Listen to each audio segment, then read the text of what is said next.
ZBrush has three main save formats. The first is Quick Save, the second is the ZPR format, and the third is the ZTL format.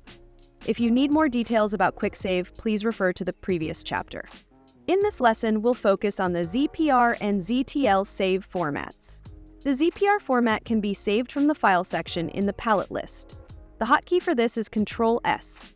ZPR saves your entire project, including all tools, document settings, and various other elements. When you close ZBrush, the save prompt that appears is for saving in ZPR format. If you enable the Undo History button, your undo history will also be saved. To open a ZPR file, click Open in the same section. The hotkey for this is Ctrl+O.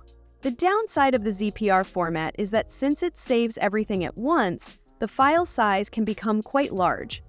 The ZTL format, on the other hand, is saved from the tool palette under Save. The biggest difference between ZPR and ZTL is that ZTL only saves subtools.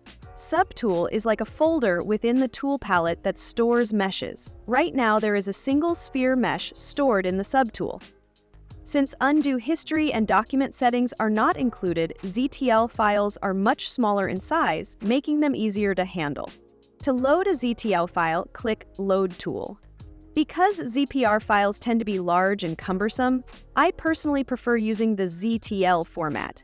For the rest of this tutorial, unless there's a specific reason otherwise, we'll be saving our work using either the ZTL format or Quick Save.